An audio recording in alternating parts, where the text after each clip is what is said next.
Well, I was just literally about to start off by saying a heartfelt congratulations to Team Maddie Oh yeah, good for follow up British from Bake last Off. episode.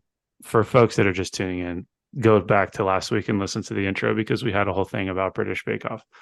Maddie won. I had this Spoiler whole alert. sorry, spoiler alert, but I had this whole side quest where Maddie and Tasha fell in love and there was going to be this like British Bake Off romance. And then come to find out, if you watch the finale, like his girlfriend, like he's obsessed with his fiance, and it's this great love story. And she actually signed him up, and then he ends up winning. But Yeah, he's super obsessed with his fiance, and Tasha's not into dudes. oh, I didn't know that. Yeah, Well, okay, so it wasn't going to work for a couple of reasons, you but were, you were shipping him pretty hard though. You tried. I was. It was like, oh wow, what chemistry, while baking. But anyway, he wins. I was holding Edie, my 3-year-old, and I was like, I shouted, like, ah, yeah, Team Maddie. She starts crying. It's like, ah, damn it.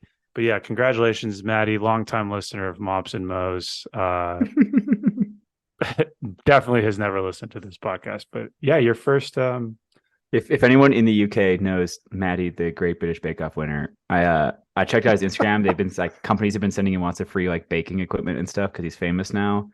But he is a PE teacher. He teaches physical education. So if somebody can track him down, Dude, let's get Maddie. we got to get Okay, Maddie on the Mops pod. and Mops and Mo's side quest. Let's get Maddie on the podcast. Absolutely.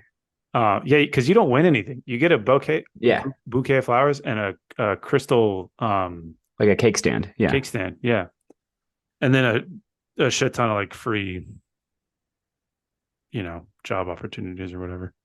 Yeah. But like I think it's awesome.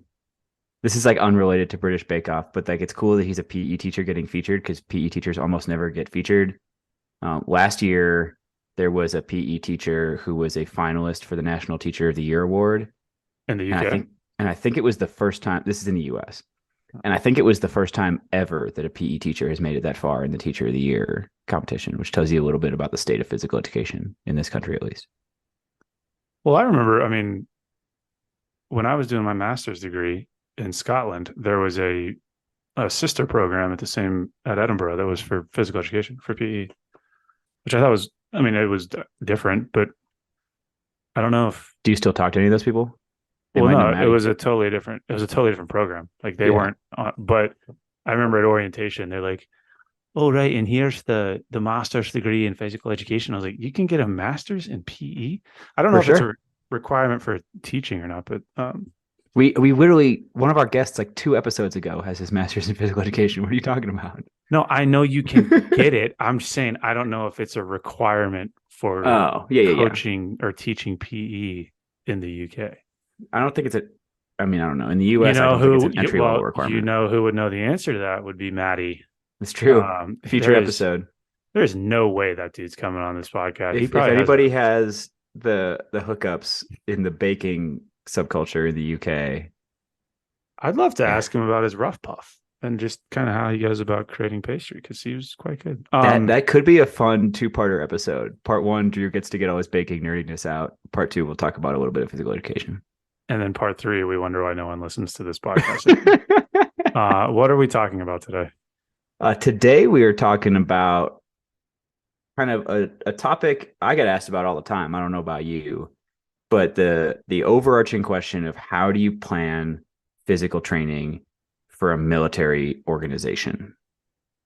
Yes. Okay. So to be fair, I have gotten this question before because I think, well, we may get into this, but I think that some people think that there's just like a wholesale difference between what they might do for themselves and then what they would do for the organization that they work for or with. I don't think that they're that drastically different, but we could unpack that a Yeah, little we bit. we will definitely dig into it because I think a point we've made on this podcast before that we'll definitely make several times during this episode is that if you like, we're not about templates because templates only work in certain situations. You say We're that you've about literally designed principles. one. It's a framework, I think. I think there's nothing in it in terms of like, Yes. Sorry, I yeah, interrupted you. no, I get what you're saying. Like we're gonna so like backing up for a second, people have seen me discuss this on the Instagram page. The the army and the military run on checklists. There's a checklist for everything. If you're going to medevac somebody, there's a checklist. If you're going to call for fire, there's a checklist. I You was can gonna say fumes. you can print all these things out and you can laminate them and you can put them in a cargo pocket, and that's how you can do everything you ever need to do. And for whatever reason, despite the fact that we've been doing physical training for like centuries, right? At this point, there's no checklist for physical training. I remember I met with a mentor a couple years ago when they were still drafting FM 7-22, the Army's new manual for health and fitness stuff. And he was commanding a brigade at the time. And he pulled out like the draft of the FM, and he pulled out a copy of the brigade combat team manual, like the manual that theoretically told him everything he needed to know about how to run his entire brigade. And the fitness manual was like twice as thick as the brigade combat team manual.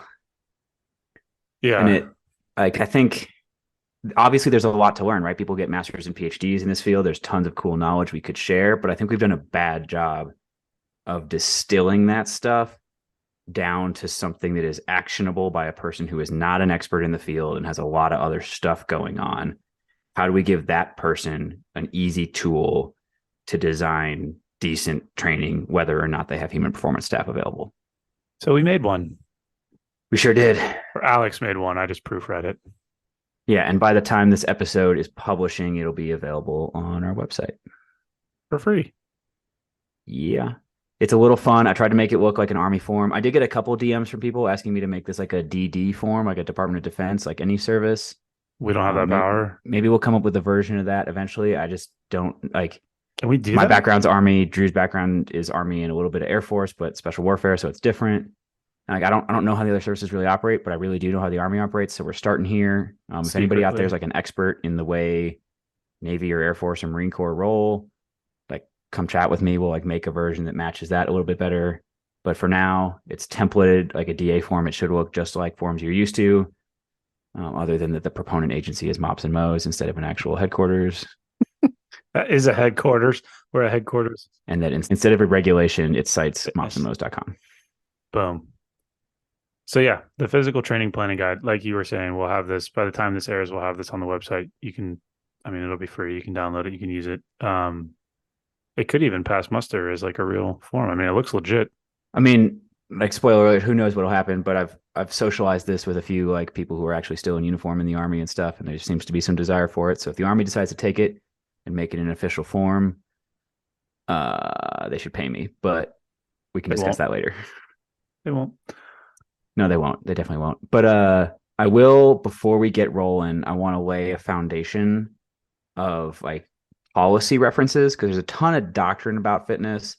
There's not a lot of policy about fitness.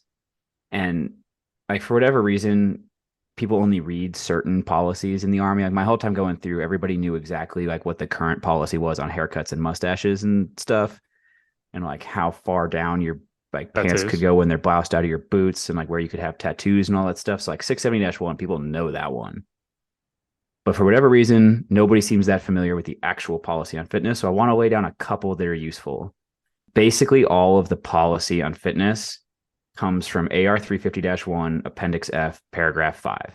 It is a giant paragraph. I apologize in advance if you have to go try and read it. It's like a 4-page paragraph. What is AR 350-1? That's a great question. I think it's like training and leader development. Yeah, Army training and leader development. And that's where the fitness policy?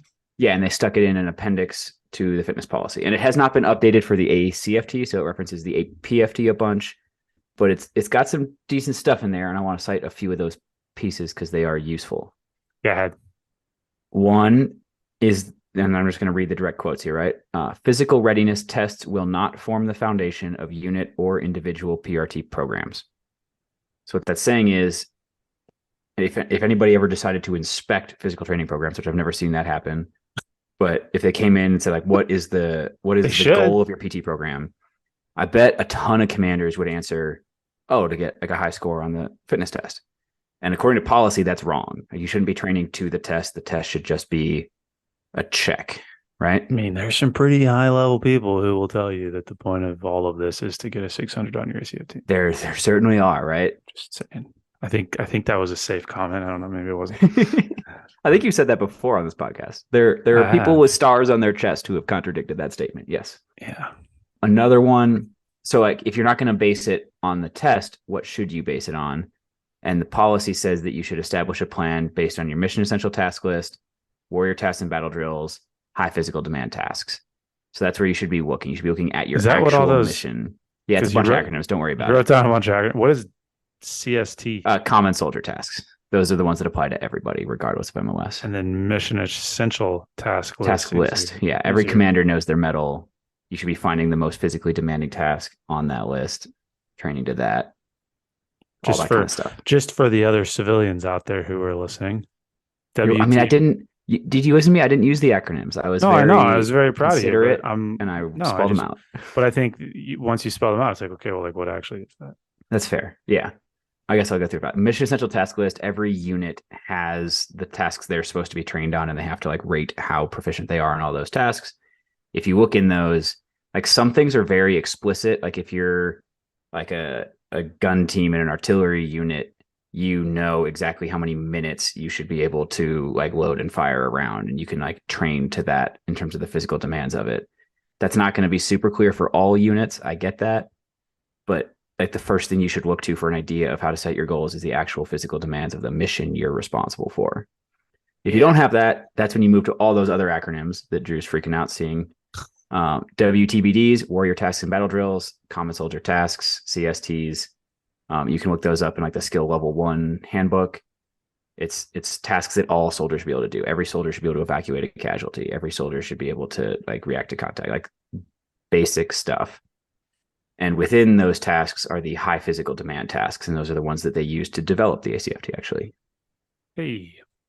All right, last one, and we'll be done with talking about policy, and Drew can relax because this is not his space. This is my nerdy world where I read these things and nobody else cares. That's fine. I hardly read FM 722. Right. So what is the actual requirement for physical training for folks that are active duty? So full-time soldiers, whether that's AGR or active duty. The requirement, as stated by AR 350-1, is 4 to 5 times per week, 60 to 90-minute sessions, and commanders are encouraged to structure the duty day so they can conduct physical readiness training at a time and location that is most effective in eliciting the desired fitness outcomes. PRT at 6:30 is authorized but not required. It's one of my favorite sentences in all policy. So for those of you that don't know what that means, physical training, it does not have to take place at 6:30 in the morning. Correct. You are allowed to do it then, but it's not required. And technically, you should be looking and figuring out when and where can I conduct it to get the desired outcomes, right? It's literally a measures of effectiveness statement in the policy. I know Dr. East, we talked about this when he was on, but like when did that become codified? The like tradition of 6:30? Or yeah. I honestly do not know when. Well before I was in uniform. Those of you who haven't listened to the Dr. East episode, I bet he laid it out in that episode and we just don't remember. But he talked about how like if you go far enough back, traditionally speaking, the Army like had breakfast, then mid-morning did like what we would consider PT, like individual fitnessy kind of stuff, exercise. But like in formation. And then in the afternoon, yeah, it would be formation stuff for sure. But then in the afternoon, like team sports, would also add in like team sport kind of stuff as well. Yeah. Yeah, I'm just picturing a bunch of dudes in like super short shorts doing like toe touches and stuff. For sure. The knee and ankle. But now and now it just seems as though PT has been dumped to the beginning of the day and no one, I mean, you're seeing people do different cycles and things, but it's been curious to watch that, and everyone acts like it's such a revolutionary thing. And we've even talked about doing episodes or blog posts on it, but it's pretty funny that it's like written right there in policy. Like, yeah, you don't have to do it at 6:30. Yeah. And I get some of the logic. It's like, I know at one point it was explained to me that like Ranger Regiment was a big part of that with like making it in the morning and making it 90 minutes and all that stuff. Thanks, Tyler. Right. It has a lot to do with like, yes, admittedly, if you schedule it in the middle of the day, there's a higher risk that somebody will come step on it with some last minute requirement, and then you're not going to get any PT in. 100% understand that risk. And that is why people have defaulted to putting it in the morning and protecting that time. So I can understand it. I'm not fully like, I don't think that came out for no reason. It is for a reason. But I think if people are in a position where they have enough control over their schedule and they can manage their time effectively, there might be other alternatives that work just as well or better in a lot of places. I've heard like a time zone thing too. Like if you're especially at a command level. If you're dealing with folks in different time zones, you can't just like dip out in the middle of the day and do PT, even if it Yeah, is. Anyway, it's a factor. I just get really tired of this is going back to like when I was a captain and got mad about stuff all the time, but just like sergeant majors and first sergeants not doing PT, just like guarding parking lots to make sure people didn't leave until they'd completed their 90 minutes of whatever they were doing. That stuff infuriated me all I've the seen time. brigade commanders do that. Especially when like for a long time at Fort Drum, we were doing shift work.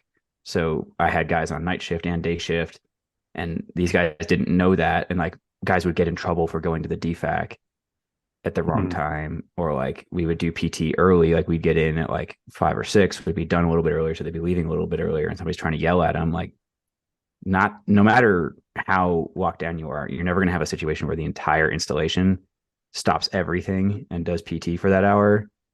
So there will always be other people doing slightly different things. I don't know, whatever. Clearly never done the All American run down Long Street on Fort Don't Liberty. don't get me started on those speakers. I don't understand why they have speakers playing cadence. Listen, it's motivating. It is not for me. Okay. So that's it for policy stuff. Should we talk about Boom. this form? Yes, Okay. let's talk about the form. Okay. So Physical training planning guide. there we go. And if you go look on the website, you will find a blank version that you can download and fill out. And you will also find an example version filled out with like a random week of training. I'm not telling people. If you're driving and listening to this and you think that, oh, I don't have this form in front of me, I should turn this episode off, don't do that. There's still relevant conversation to And be it's had. not a particularly complicated form. You'll Yeah. get it by listening. Carry on. Yeah. So other than like admin data, the first thing you're going to run into on this form is commander's intent. And this may require you, if you're not the commander, to engage your commander in a real conversation to shape their intent into something clear. I think this is a problem in a lot of places where people don't know what the goal of their training is in the first place. Hmm. And like not every commander is going to have it like off the cuff ready to go. And they're also not going to like phrase it in like exercise physiology terms. They're not going to tell you like focus on aerobic capacity and power. Like, no, they're never going to do that. Like we used to talk about that stuff, like training MFTs. Commanders are going to phrase it in like layman's terms, and that is fine. And that is what we want to be on here. But you may have to work with them a little bit to talk about why the goal needs to be something other than just the fitness test, and like drag out of them like clear guidance that you can operate on. Well, and I mean, there's probably too a world where using something like this form, or even just sort of the philosophy behind the form, like you could very easily kind of weave your physical training plan within your battle rhythm. Like Absolutely. I don't see that happen enough. I think it should. I think that like, you'll have these training meetings where everything is so laid out. I mean, and we talk about, maybe training and periodization shouldn't necessarily follow that same kind of direction. But regardless, if you know when certain key events are happening on the calendar, like there's probably a world where you could, again, like weave your training into that. And so commander's intent could be, hey, look, we've got a deployment coming up in 6 months. This is kind of what that mission set's going to look like. Let's sort of figure out how to train. I mean, that's just kind of basic strength and conditioning, really. For the nerds that are here, Drew definitely hasn't read AR 350-1, but he almost accidentally quoted it there because that is literally what Oh it says for God, design do and not training. put that on me. I don't even know where you find those. Like, do you Google those and they just come up? Not really. You kind of have to know which one you're looking It's like a for. secret library of Yeah. policy. Yeah, I don't really But read much military stuff after like 1950. that's fair. No, like historical military physical culture Nah, on Army pubs. give me a Sorry. World War One training guidance. I'm all over it.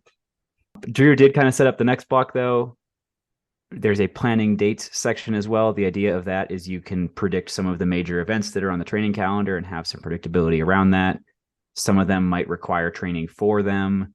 The example form uses E3B, expert soldier, expert infantry, expert field medical badge, as like something they're training up for. It also mentions block leave that would be a disruptor of training, any trips to the field, all sorts of things like that you might want to consider how to plan around it. An important note here is this form is only set up to plan a week of training at a time. I've had plenty of discussions with people about this. I think like strength coaches will be thinking in terms of microcycle, mesocycle, macrocycle kind of stuff. This is just a microcycle for sure. Could you put together a longer term training plan where you start to like quote unquote periodize around various goals or disruptions and things like that? You absolutely could. If there's enough demand for it, might make a form that works for that as well.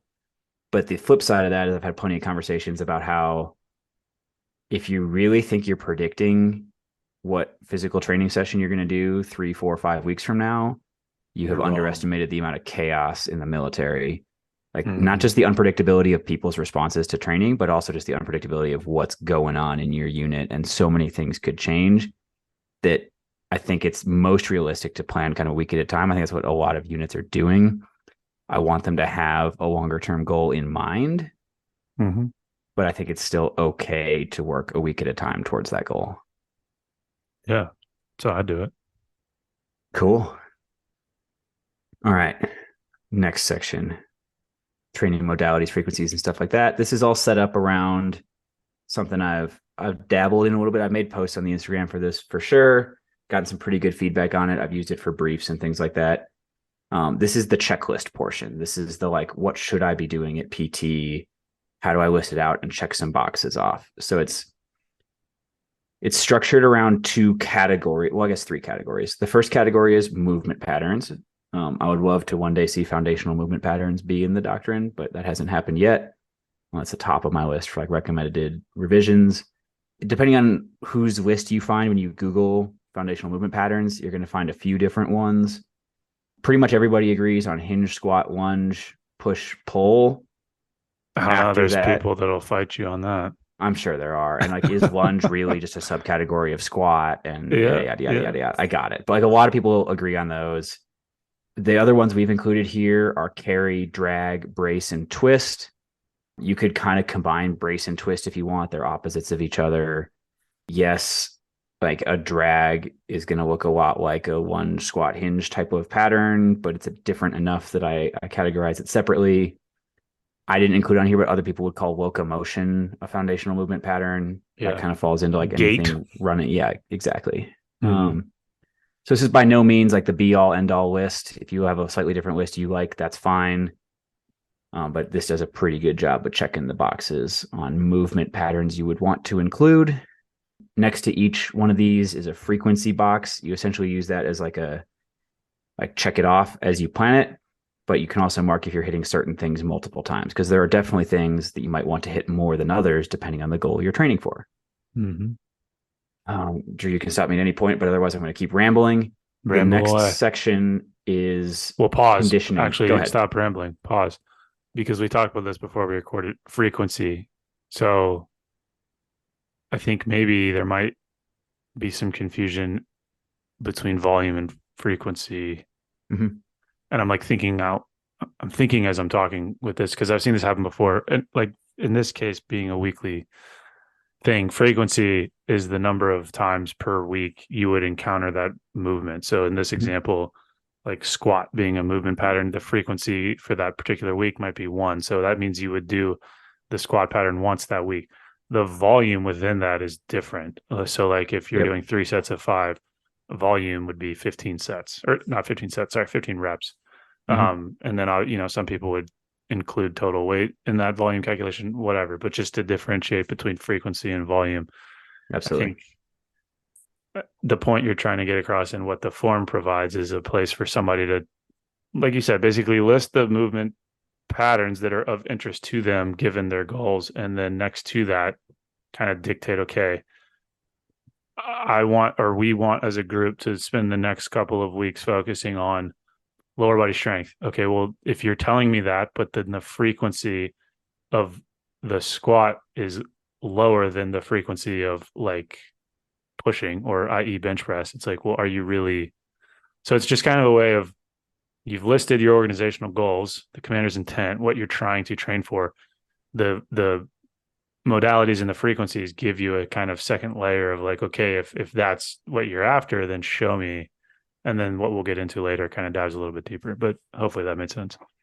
I think it made sense. It also works well because I think as a baseline, I would want to see most people touching each of these movement patterns at least once per week. If people go look at the example filled out form, they'll see that the only ones that I hit twice in the week are brace and twist. And that's just because I worked in some core training on a couple days. But you could absolutely, if the training goal was more focused on like something specific around strength, you might want to hit like hinge twice. You might like a deadlift and a deadlift variation or 2 days of deadlifting. But You could like even most people twist can and be shout. fine. You could. You can throw some shouts in. You can throw some yeets in, actually. No, don't train for the test, Alex. We already mentioned in policy the test should not.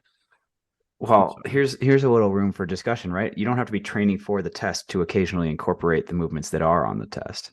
I think big friend of the pod, Tony Grinston, rumored to have just done test events over and over and over and over as his training. So maybe he's an example of what not to do. And I think Sorry, Tony. there is something to that, right? And I'll like this is like full clarity, right? And like maybe Tony will get mad. I don't know. I had a chat with Tony several years ago that I don't know if he remembers when he came and visited the fitness This is the school. Sergeant Major of the Army we're talking about, by the way. Yeah, he came in and asked us for advice on training because he maxed out every event except for the power throw. And some of my NCOs, my instructors for the course, were like giving him advice on how to train. But it was very clear that he'd been training the way he trains for a couple decades, and it had worked out pretty well for him. And he was not actually interested in changing the way he trains. So Read the room, this guys. this gets complicated. Yeah, I had a fantastic NCO start drawing a force velocity curve on a whiteboard, Oh God. and it was not the right setting for that. Jeez. So yeah, twist and shout. Anyway. Sure. Moving on to the next category is conditioning modalities. And this is maybe before we publish the form, I'll reconsider my use of the word modalities because I don't think it's really the right word. People use that word to sound smart and they don't really like know what they're talking about. I saw like some really good discussion of this from a guy that we'll hopefully get on the podcast here soon. About modalities. Yeah, because like people think kettlebells are a modality or like barbells are a modality or sandbags are a modality, and they really aren't. Those are implements. Those are just implements, exactly. And you can do like anything with any of those implements. And that's actually this is a good circle back to the movement patterns. The reason I like the movement patterns is because it doesn't matter whether you're training in a fully equipped gym or with like a locker full of ACFT equipment or with a big rock you found or with logs or with just body weight. Like the movement patterns apply regardless of the implement, and you can train them even when you don't have all the exact fitness equipment you're used to in the gym. And I think that's important for realistic military physical training environments where you like sometimes might have those nice implements, but a lot of the time you're working with whatever you happen to have in your unit, which might be nothing. Yeah. Hopefully that resonates with people. I don't know if that needs like more explanation, but I've had people message me a bunch of times, and we're going to talk about it a little bit more towards the end of this. But like this exact framework also applies to field PT, right? Like if you're going to go to the field, and I should put an asterisk on that. Field PT and whether I encourage it or not highly depends on what you're doing in the field. If you're like light infantry and like walking the whole time and like dragging stuff and carrying stuff and super physically fatigued all the time, maybe you don't need field PT that much. Maybe some like stretching is the extent of what you might want to do for field PT. Mm-hmm.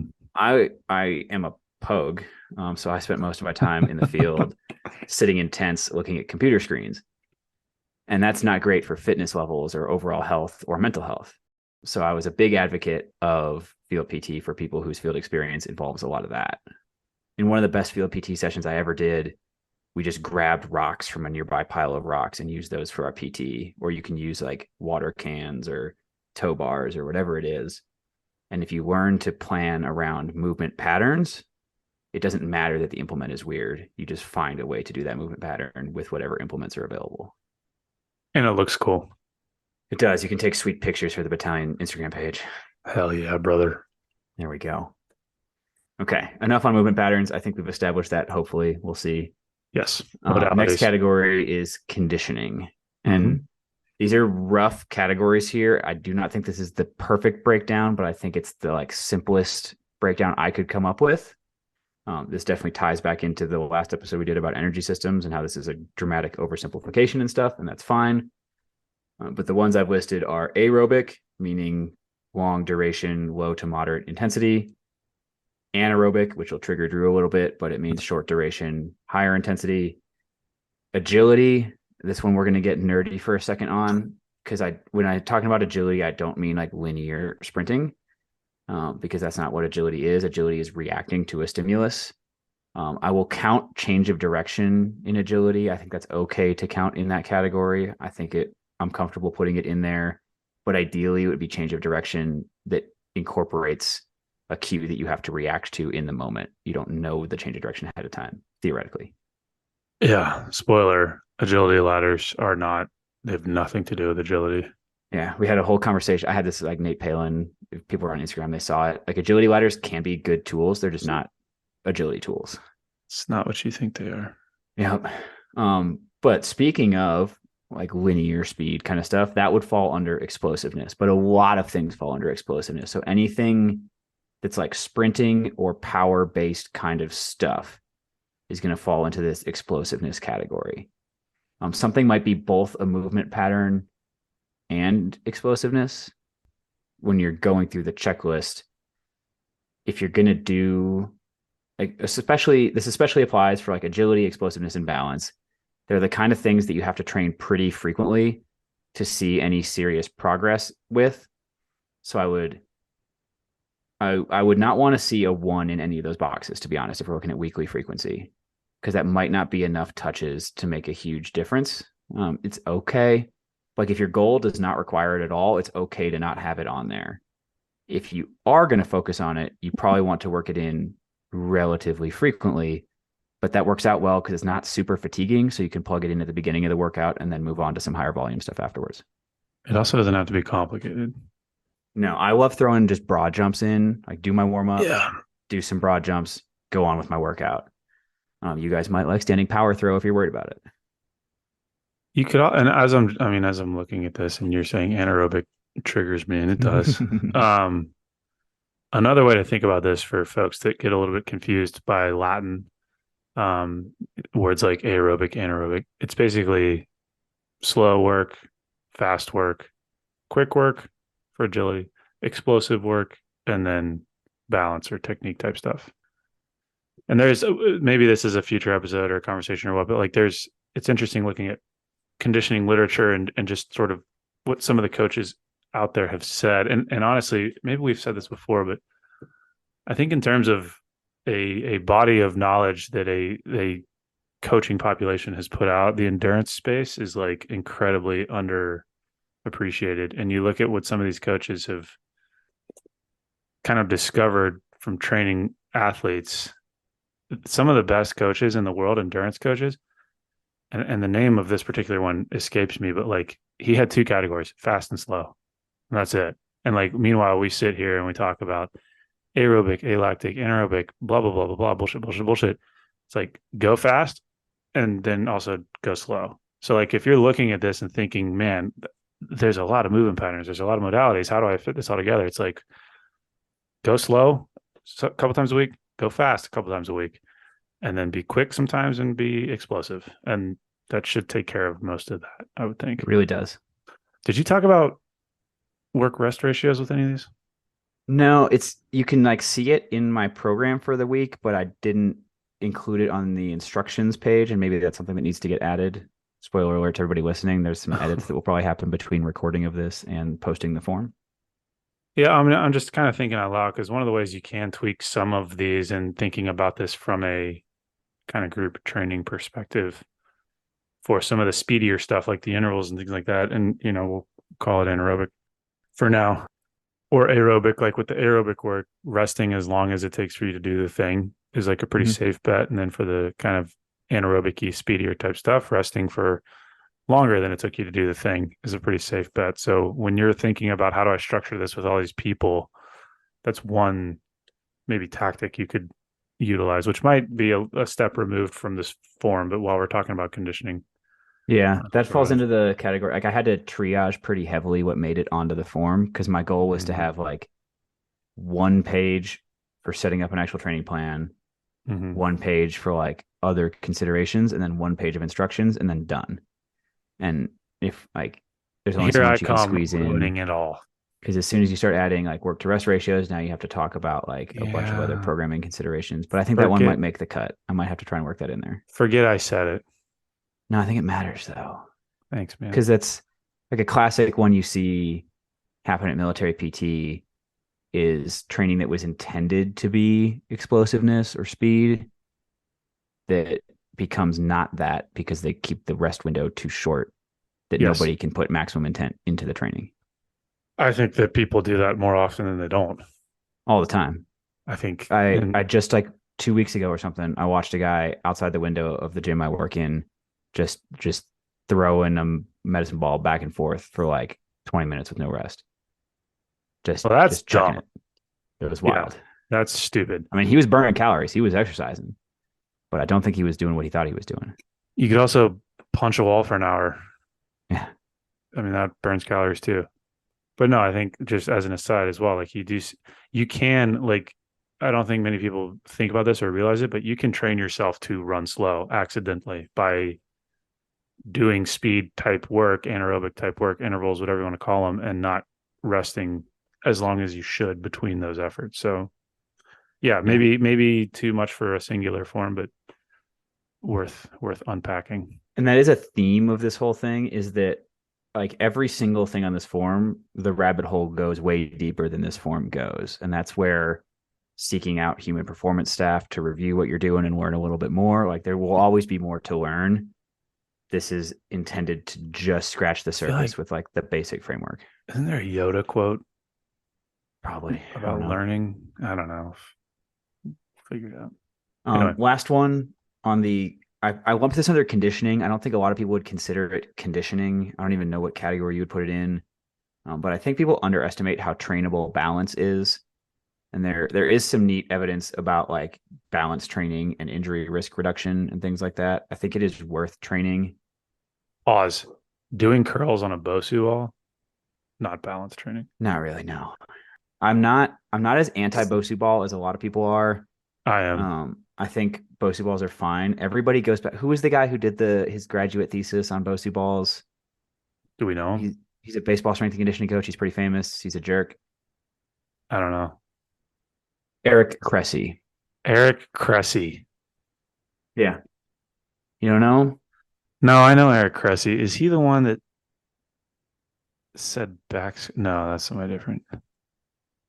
Anyway, I mean, he definitely tore into Bosu balls based on his thesis. But if anybody actually goes back and reads his thesis, which has been published, you can go read it.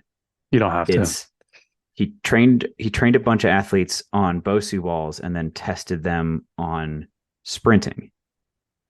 And that doesn't make a lot of sense to me because if I was going to train somebody on something, I would then test them on the thing that it's supposed to improve, not a random unrelated thing. Like nobody should be shocked that Bosu ball training doesn't make you a better linear sprinter.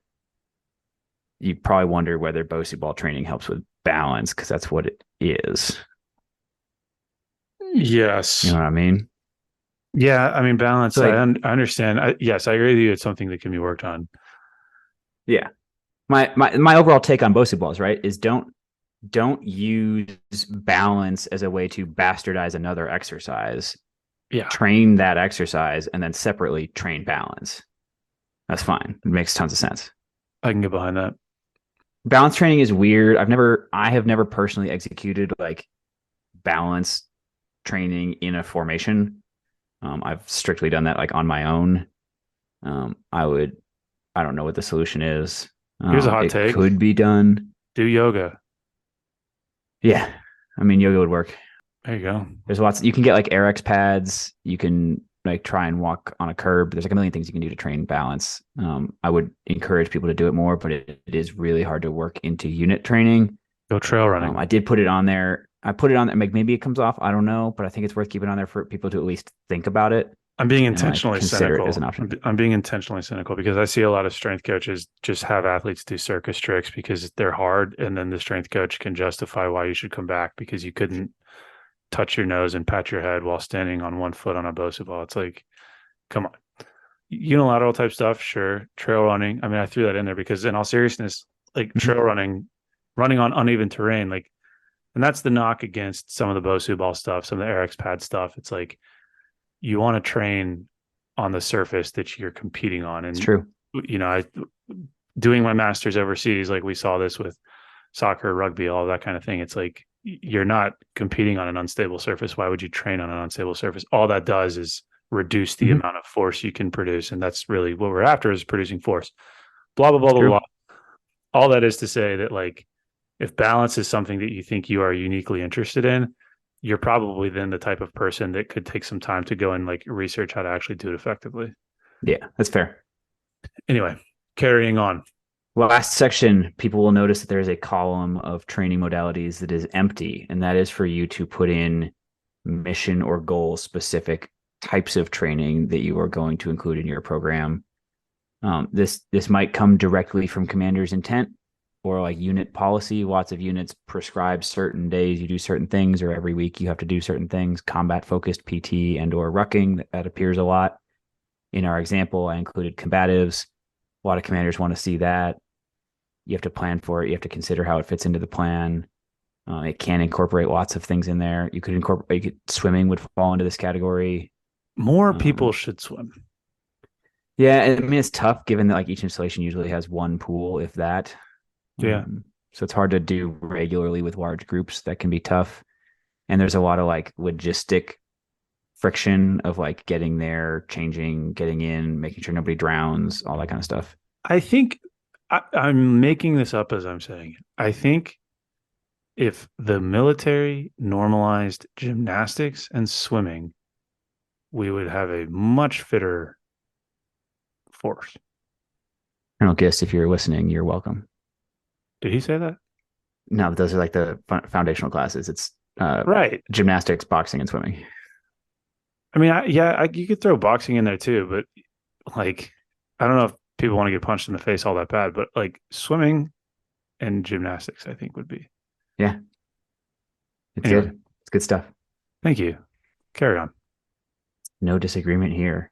The next part, pretty straightforward. If you're working down the form, it's the weekly schedule portion.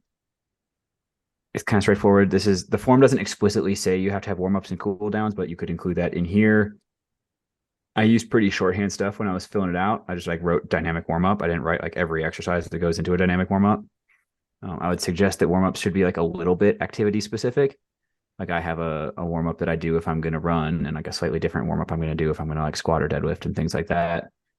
If you want to like go the like Army approved MFT route, you have your general dynamic and specific warm-up. Don't really care, just warm up. I would also encourage people to not think of warm up as like wasted time. It is a place where you can incorporate things you need that you're not going to hit on elsewhere in the workout. So some like plyometric-y stuff could fit in here a little bit. This is where some of the explosiveness can fit in. You'll see it in a couple of the example workouts where there's a warm up followed by some explosiveness, followed by the main, quote unquote, main workout. You should jump in your warm ups.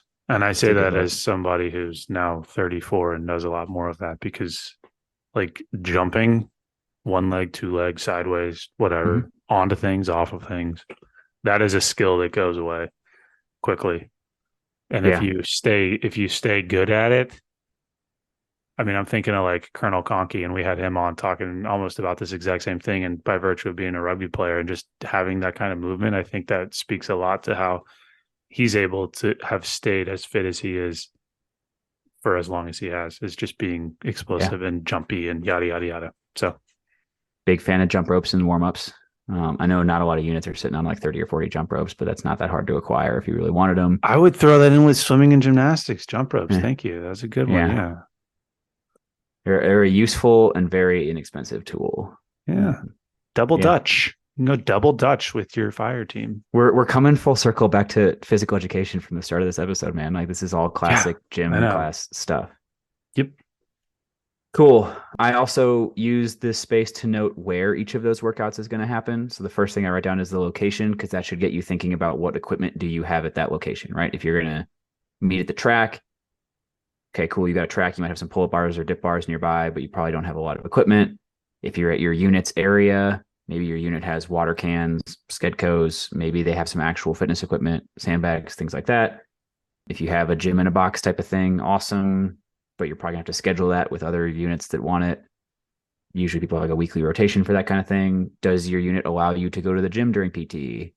Does it have to be on a certain day? You can like start to plan in all those things so you can factor in the equipment you're going to have available and what you can train there that you might not be able to train elsewhere. All that falls in here. And the rest of it is just kind of writing out what you're going to do. And as you go, I would encourage filling this out either like on a computer or in pencil so that you can go through and like as you put things in a day's plan, you can go back up to those movement patterns and conditioning modalities and check, like put a little hatch mark on each one as you program it to see what your frequency looks like.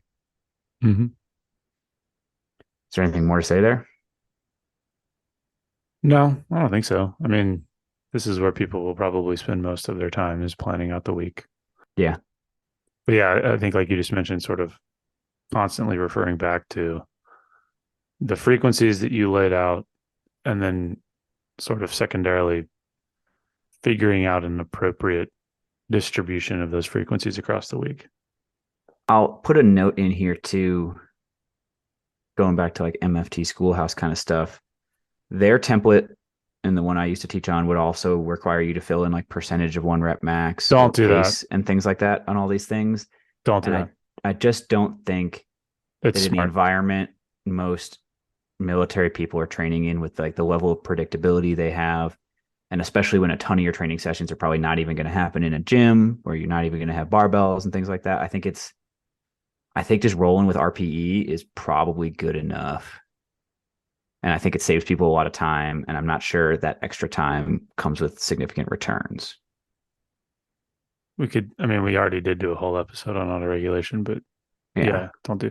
I mean, pacing. So paces, I could probably get behind, maybe, but sort of kind of like what I mentioned earlier, as far as designators for pace or proxies for pace, those can work just as well. So like, Yeah. I don't know if I would necessarily tell a company to run slow because you're going to have people that just like trot, but you could do like a nasal breathing pace as an indicator or ventilatory threshold, which is something we talk with Alec about. Just, you know, a 12-word sentence and run at a pace you can sustain. So there's ways you can get around that, but yeah, don't do percentages. That's stupid. I also, going back to the pace thing too, I've had an uptick recently in messages asking me about like, I did the same run on 2 different days and my pace was totally different. Am I like backsliding? Is there something wrong with my training? What's going Yeah, on? you're dying. And I Sorry. think like in an environment like any military training is inherently going to be hybrid training, right? You're going to have to train for both strength and endurance. And what that means is you're going to carry some fatigue from training into other types of training. And there are lots of other reasons your pace could change. It could be the temperature outside. It could be how hydrated you are, how much sleep you got, or a million other things. But I think in this population, the most likely reason you're seeing significant undulations in what pace you can maintain at the same heart rate or whatever is probably just the fatigue you're carrying from other activities. And Yes. that's fine. That's not a bad thing. That fatigue is masking it, but it doesn't mean your gains are gone. Well, and two, I mean, I think the whole reason we wanted to do this episode and the questions people ask us about is like, how do I take training principles and apply those to teams or groups? One easy way to do that is by using autoregulation because a pretty consistent failure point for team type training traditionally, I mean, to use an example, would be something like percentages. And there will be coaches who will yell at me and say, well, my football team, 85, whatever. Okay, fine, go away. If you try to have a company of whatever, 50 soldiers do 85% of their one rep max, like one, there's so many questions that are going to come up about, well, how accurate were those one rep max tests? Like, how long ago were they? Blah, blah, blah, blah, blah. How many people are going to get injured trying to do some artificial number based off? So autoregulation is nice because it can take into account how everybody is feeling on a given day.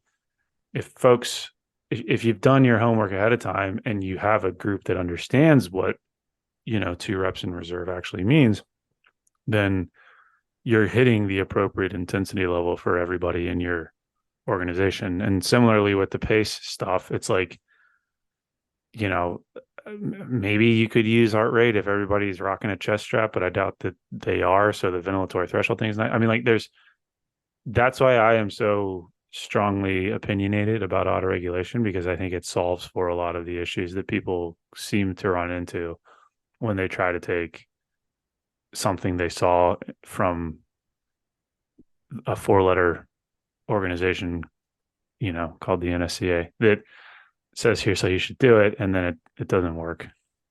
I'll give you the flip side too, though, and this is what basically all of my past platoon sergeants would say, or like any of the I'll senior disagree enlisted with advisors all I of worked them. with, is that that also requires you, like that puts a lot of weight on the individual to gauge their own effort, Holy shit. and you're going to have a lot of people who take that as an opportunity to sandbag. But For sure.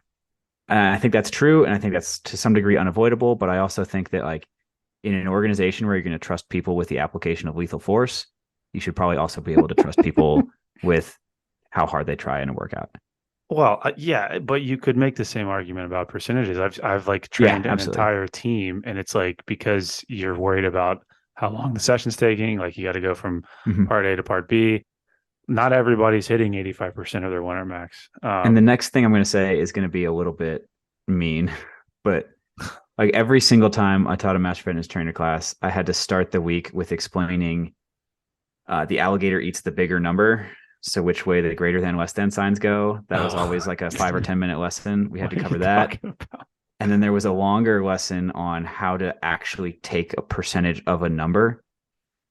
Because there are like a ton of people that like literally blew their mind that when we said 85%, that means like literally 85% of the one rep max.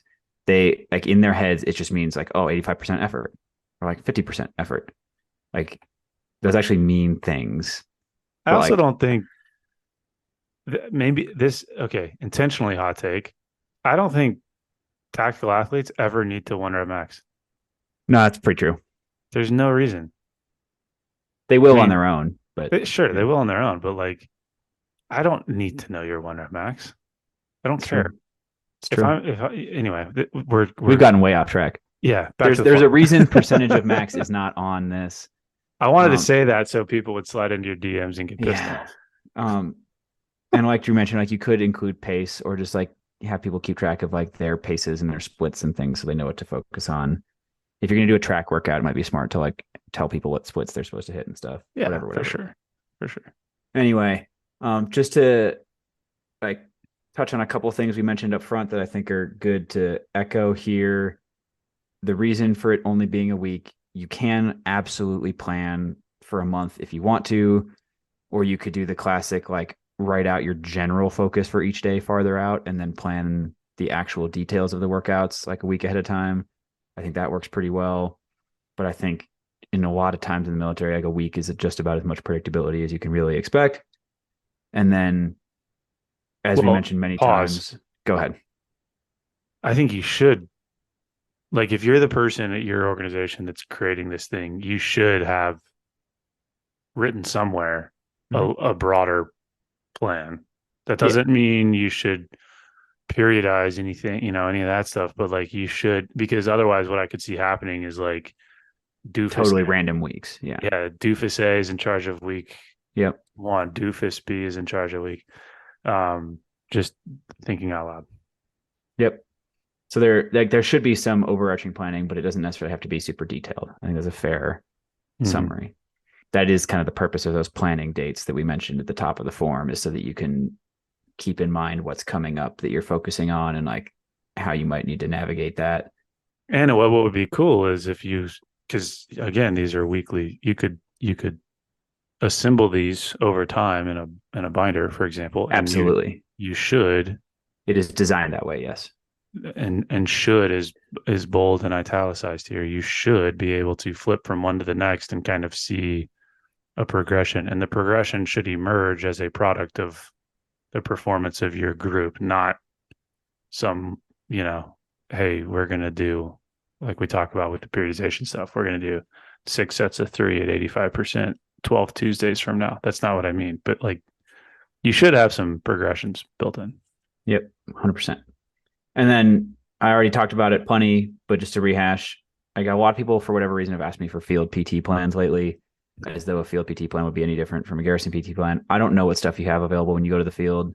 You could be at a division headquarters with a giant Taj Mahal thing going on, or you could be in like a scout platoon where you have nothing. Do I don't burpees. know, Just do but burpees. at the end of the day, the exact same checklist still works Mhm. regardless of what you have with you and where you are and all that stuff. So that's the idea, is to make this kind of universally applicable regardless of equipment or facilities and things like that. Cool. We won't spend too much time on this because Drew just riffed on emergent periodization, quote unquote, Drew's model. Just the idea that like progression is a Yeah. result rather than a prediction. Which is right, by Um, the way. but there is a progression box on the form, so you can write out kind of how you envision this going. I think it makes more sense because I wrote in some examples here. It was a credit to Drew. It was his idea to create an example filled out version of the form because I think it makes some of the stuff make a little bit more sense. But like for example, in here, like we have a couple zone 2 sessions on the week. The progression for those, you would be keeping an eye on like total volume because you might be able to increase volume gradually over time. You would keep an eye on what pace individuals can maintain while staying in that zone. Those are ways you could monitor for progression there. Several of the events in here can serve as benchmarks for tracking progress. I mentioned Viking broad jumps. I included them in here. You could keep track of people's like best broad jump, like every couple of weeks, just like measure what their best one is.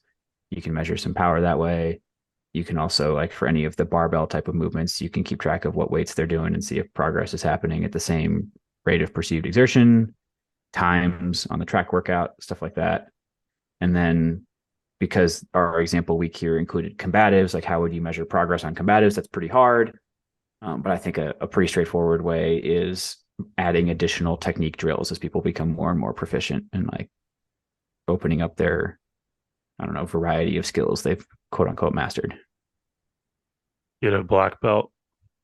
Yeah, exactly. Does the army do that? Does the army have belts? The army has different levels of combatives. 1, 2, 3, 4. The Marine Corps Yeah. has belts, don't they? I'm not sure. If somebody out there is in the Marines, let us know if you have karate belts. We do Or need to sorry, McMap belts. we do. I'm gonna, before Drew and I hit record, we were talking about like to-do list stuff for the podcast. I need to try and get Matt Larson on the podcast to talk about Modern Army Combatives Program. Is We'll that try for that one. is that what it's called? Modern Army Combatives Program? Yeah. It's also the Married Army Couples Program. They have the same acronym. It gets confusing sometimes, but Is there a historical Army Combatives Program? Or just I don't modern? know. I don't know. Modern, just modern. Save Cool. the question for when we get Matt Larson on the podcast. He's the one who created it. Sick. Fair enough. No, Cool. he's that if you he'll just kick my ass. That's also probably true. Yeah, I don't mess with people that create combatives programs. All right. We have completed page 1 of the form. We're moving on to page 2. This should be pretty brief because these are some like fairly self-explanatory boxes. One is labeled assessment. Depending on like what kind of model you subscribe to, some people would like want to set aside like an assessment reassessment day or an assessment reassessment week. I don't really think those are that necessary. You can do that if you want to. I know like when I was a platoon leader, we used to do like the NFL combine or like a slightly modified version of it because it was kind of cool and like people enjoyed that. And that was also back in the APFT era. So it was nice to give like the bigger, stronger guys something to show their skills on when the skinny guys were dominating the APFT. And that would kind of serve as like an assessment reassessment thing. So you can do that if you want to. Could be cool just to like benchmark people. But it's also entirely possible to build assessments into your program and just monitor progress on things you're doing anyway without pausing and like taking a test day. Examples on this one, since they're training up for E3B, you could do a diagnostic EPFA. Since there's a 12-mile ruck as part of E3B, you could do a 6-mile or a 3-mile or a 4-mile or whatever ruck assessment to see how fast people are and like gauge how much you can progress them over the next few weeks on rucking. Lots of things you can do. Any thoughts on assessments, Drew? What is EPFA? Is the new fitness test they use for anybody going for EIB, EFMB, ESB. You can do a whole episode on it at some point if you want. I am in kit. You do a bunch of stuff. I am pro assessments being built into training plans. However, I think that that's a little bit easier with kind of one-on-one. It's true. It's harder training. with groups. Yeah. So like for the long and strongers out there, like we we did kind of a pre and post with the 2 mile for this phase. Like that tends to work well in a group. But just recognizing that all an assessment gives you is a snapshot in time. Mhm. It's not like a character trait of somebody. So, None of use those it. maxes are true the next day. Yeah, exactly. So like use it if you think it's gonna be a net positive. If it's gonna be a negative, then don't use it. 100%. But yeah, that's probably its own episode. That's the point. Yeah. Next box is facilities and equipment. Pretty self-explanatory. Are you allowed to go to the gym? How often? Do you have a gym in a box? How often? What equipment is in it? This one requires a combatives gym, so you better have like a reservation for that combatives gym or know that it exists, or maybe you have some mats that you can fold out in your bay or whatever it is. This is just your chance to like think through what do you have accessible and like be a little bit creative here too, right? Like a lot of Army equipment is also fitness equipment if you want to use it that way, right? Skedcos, water cans, I mentioned those earlier. Anything's a barbell if you're strong enough or something. It's true that, I mean, like the Army loves litter carries and litter runs and things like that. Like all of those implements can absolutely be used intelligently for physical training as well. And unintelligently. That's also true. Scheduling. We mentioned that quote right up front in the policy, right? PT does not have to be at 6:30. Check with your local policy. I will say though that on an astonishing number of occasions, people have told me that the policy at their installation is that it has to be at that time. And then when I go check that installation's policies or actually talk to senior leaders at installation, they're like, that policy doesn't exist. So like actually check the policy. Don't ask your boy what he heard. Like open up whatever standards book there is or just find out. And this is not like fitness specific. This is just a gripe I have with the military in general. So many problems could be solved if leaders were willing to articulate to their leaders why doing something differently might be better, right? Like if you never ask, you'll never get that possibility, right? And don't just go in, like don't walk into like a huge meeting and be like, hey, sir, I know the policy says PT's at 6:30. We're going to do something different. Cool. Like, no, come in with an explanation of why and how you're going to get after it and how you're going to mitigate risk and all that stuff. And I think you'd be surprised how often you can push the boundaries a little bit on what's allowed. We call that the don't ask, don't expect policy. There you go. And a big one, and this actually goes back to the 350-1 thing, actually. 350-1 specifically mentions acclimatization when they talk about scheduling. If your mission demands are going to involve heat tolerance, if you're going to go somewhere much warmer, if you're going to go somewhere much colder, that's also a factor. But like those things should influence when and how you train. We've got classic examples of that. I think I mentioned on the podcast before, but there was an awesome one where like a company from 2nd Brigade 82nd knew they were going to Southeast Asia, did a lot of afternoon PT to prep for it, and they were the only unit there with no heat casualties. I think that's awesome. It's a perfect example of looking at specific mission demands, planning your training to prepare you specifically for those things, and having it pay off in a big way. Yeah, I mean, it's a pretty basic thing, but I think using something like this and forcing yourself to write it down can go a long way. Another one too, I've heard a lot of people say that like the Army doesn't have enough gym facilities for people to train the way the Army wants them to train. The Army doesn't have enough gym facilities for everybody to go to the gym at the exact same time. That is true. And it would be irresponsible. It'd be irresponsible to have that much anyway. It's like a bank with money. Right. But if you did PT at any time other than like 6:30 to 8 or lunchtime, you would probably find the gym pretty much empty. So that's another scheduling factor you can consider, is that if you need gym facilities to train for whatever the thing is you're trying to train for, or if you need the pool, another great example, going back to the swimming thing, or if you need the combatives gym, or if you need anything specific that is in high demand with a lot of other people, if you're able to plan a way to utilize that equipment or facility at a time when it's not super popular, you have much better odds of getting it or getting it more frequently. Which like is true for just everything in life. Yeah. Like I hear maybe we've mentioned this before, but like the whole like, oh, the Army doesn't have enough gyms for me to like do my thing. It's like, well, neither does the University of Alabama. Like they rotate teams through there to I think it's just the Army is not different than anyone else by virtue of the fact that there's not one barbell for every soldier in the Correct. military. Another box, and some people would probably want me to make this box bigger. I'm apparently not holistic enough, who knows? But this is the non-physical considerations and other resources. So like things that aren't necessarily explicitly physical, but that are related to your physical training. Some examples I mentioned in here: combatives training, a little bit of injury risk kind of stuff. Might request some athletic trainer coverage or some medic coverage if you don't have athletic trainers. Same might apply if you're going to go to an obstacle course or something. Another one, since the train up is for E3B and a lot of E3B is not just physical, there's a lot of cognitive, like memorizing specific tasks and how to perform them. Might incorporate some cognitive performance training. If you're in a unit that has resources, you might have that organically. If you're not, there's other resources on the installation that you can engage for some cognitive skills type of training. And then block leave was the other planning date that was mentioned on the example form. You know, you're going to have a week or two where like nobody's around.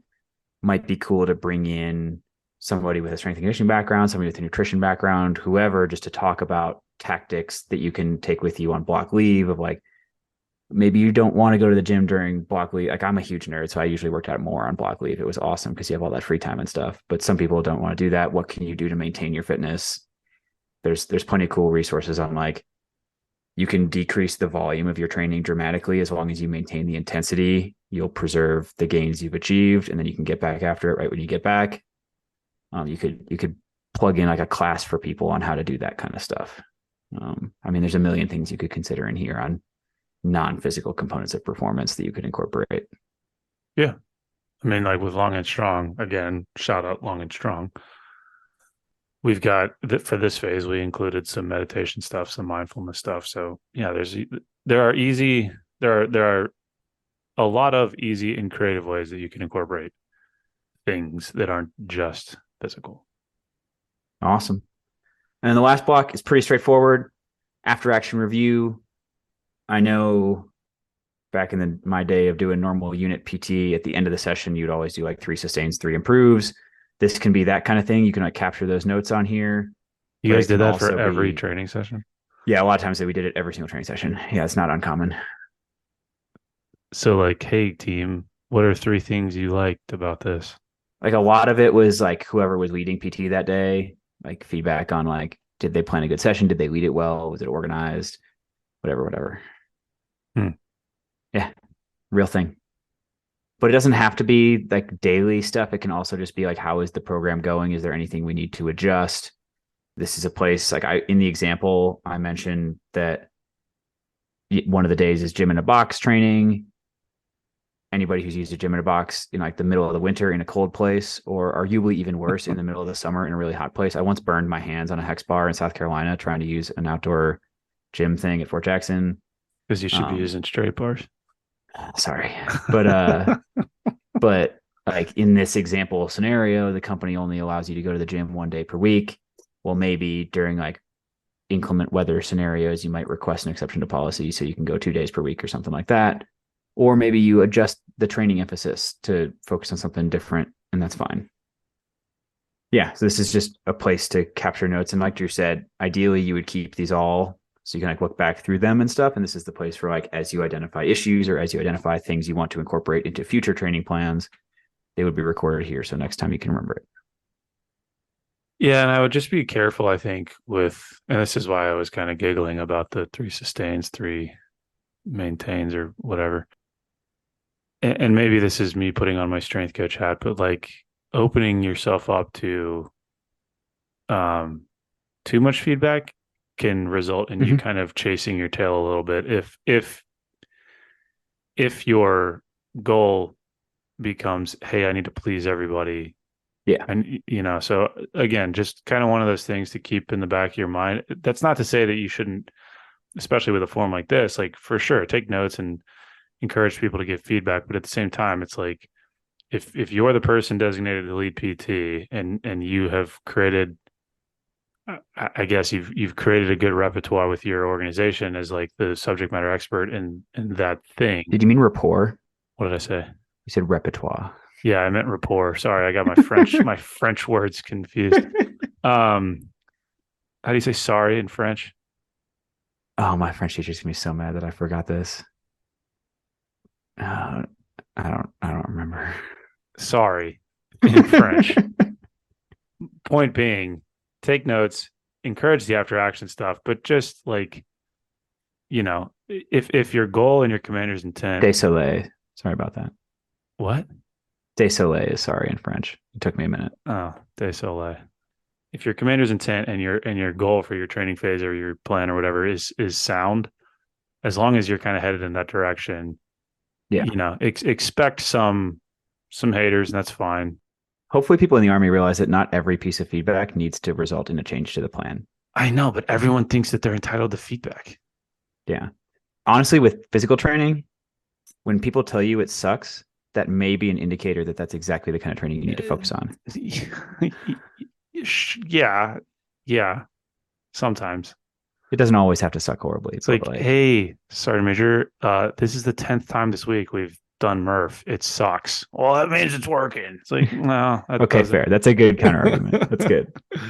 That means it's stupid. Yeah. But yeah, so maybe that's a bit of a ramble, French included. But those were my thoughts looking at the after action piece. That's really all I got. The last page of the form is instructions on how to fill out the form, and it's all the stuff we just kind of talked about. That's really the whole deal. What did we miss in terms of things to think about when you're planning unit training? I don't think it's that we've missed anything. I just think from maybe like a 10,000 foot view, again, we mentioned this at the top, but like people seem to reach out to us asking about the unit training component of physical fitness as though it is this like dramatic departure from, one-on-one training or things that you would do for yourself. And it's really not. It just becomes more of an exercise in like people management and logistical flow of a session. Mm-hmm. So, if you're the type of person who gravitates towards part A, part B, part C, and I've got to do this thing and then that thing and this thing and that thing, that might work with with one person or five people. But if there's 50, you have to understand that you can be a little bit more flexible. But in that flexibility, have maybe some like rules in place, which is kind of what this form is meant to create. So we talked about auto regulation as a tool that you can use to account for the fluctuation and fatigue for that many people. Movement patterns over implements as another thing. So like, again, I see this happen a lot because a gym in a box, for example, may only have 4 barbells and you've got 50 soldiers. It's like, well, crap, I guess we can't do squats today. It's like, well, no, you can still do knee flexion. It just might look a little bit different than trying to cycle everybody through hitting 3 sets of 5 at 85%. Like, so thinking through the logistical pieces of that, again, this is the type of form that could easily become 20 pages long, and it Mm-hmm. intentionally is not that. It's just meant to serve as a guideline. But I guess those are kind of my thoughts or bits and pieces of conversations that I've had with people in the past. One thing I might add to this, just as a thinking point for folks, and I don't know if we add this to the form or not, but active recovery is something that should be utilized at like a company level. Because again, you do have a lot of people, there's a lot going on. Taking a day off of training or taking a light day is not bad training. It's actually smart training. So don't think that just because there are 5 blank spaces for you to fill in sessions means that you need to have 5 hard sessions. I guess my takeaway point there would be like effective fitness is a summation of a lot of good training, not like flash in the pan. We hit it really hard this week. Oh crap! Now everyone's hurt and injured. So Absolutely. just keep that in mind. But yeah, I'm gonna step off my soapbox now. I'll throw out a couple last kind of disclaimer things that I don't think I mentioned during our chat that I think are important. When you're programming running an endurance type of activity, I would generally program based on time, not distance. It usually does a better job of accounting for different ability levels. Yeah, I would. If you tell everybody to go run 2 miles, your fastest runners are going to be running for the shortest amount of time when they can handle the most volume, and your worst runners are going to be running for the longest amount of time. Whereas if you have everybody run for 20 minutes or 30 minutes, your fastest runners will get more distance in that amount of time. And that matches up with how you would want to allocate running volume or endurance training volume based on ability. I know we talked about that in the episode we had with Scott Yep, Johnston. So if you want to hear more about that absolutely. strategy, go there. But yeah.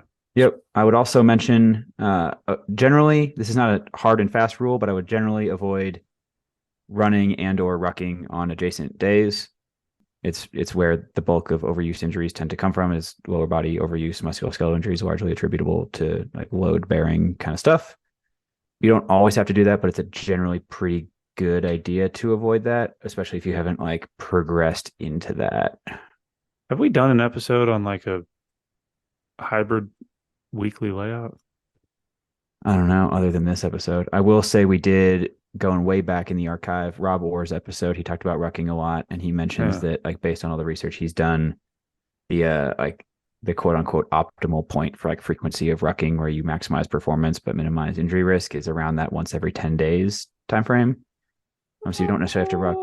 Like you can ruck once a week. I wouldn't go much more than once a week, but I wouldn't go much less than every other week either if rucking is something that's important to your goal. Yeah, Yeah. I mean, I love Rob. I think really for that type of thing, like you should find out for yourself what you can tolerate. sure.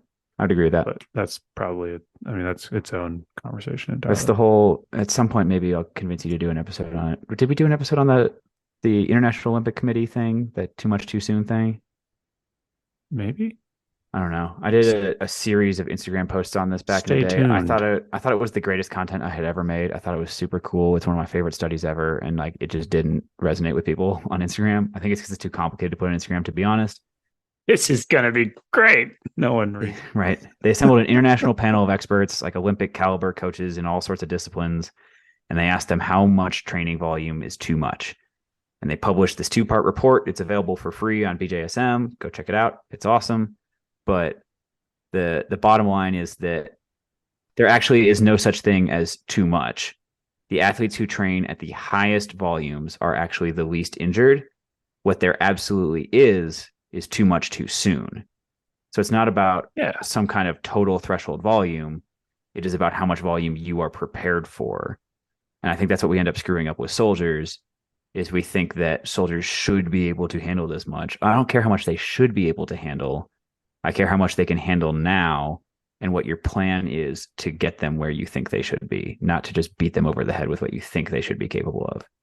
Which, I mean, to keep this relevant to what we're talking about is an important point to make because as you're planning this out, whether you intentionally lay it out or just have it in the back of your mind, being able to scale up and scale down. That really, I think, is what people are asking for when they reach out asking for how to train for like a Yeah. group. It's like, plan for the middle of the road, but then have things in place to account for the left and the right. Because Mm-hmm. what you don't want is, and we see this all the time with like formation runs, you've talked about this, where like your fastest dudes aren't getting anything out of it and your slowest people are basically getting their shit kicked in. And the same goes with resistance training too, which is why we keep harping on auto regulation, but like having things in place to account for that so that you don't end up with a scenario where you've got some people who just can't do it and they're sitting on an assault bike staring at their phone for an hour. And then other folks who come back later in the day for a second session because they don't feel like they did enough. So Absolutely. again, we could go on about that forever. And then one last note, I know there are lots of coaches out there that have their own version of this kind of thing that they prefer, Ours like is a template better. they like filling out. This by no means replaces that. I think this is kind of a least common denominator version of a programming template. Like this is like as simple as we could make it. If you're a coach and that's your whole job and you want to get a little fancier with it and do some more, keep going. Right? Like this is, I mean, you shouldn't need me to say that this is not official. It is obviously not official. It's something we created and just threw on the internet. Like you don't have to do anything we say here, It's made to but look official as like a joke. yeah, pretty much. So hopefully that explains that. You can use this template, you cannot use this template, you can modify this template, you can make your own. All that's totally fine. It just seemed like there should be something for this. It's kind of ridiculous that there's not. So now there's something, albeit unofficial. Boom. So if you like it, you'll find it on the website. If you guys have questions on anything, as always, reach out. If anything we've said today has triggered you, message Alex on Instagram and he'll fight you. about it. That's likely. Yes. I may or may not engage. So, boom. Enjoy. I don't. What do I hit? Where's the end thing?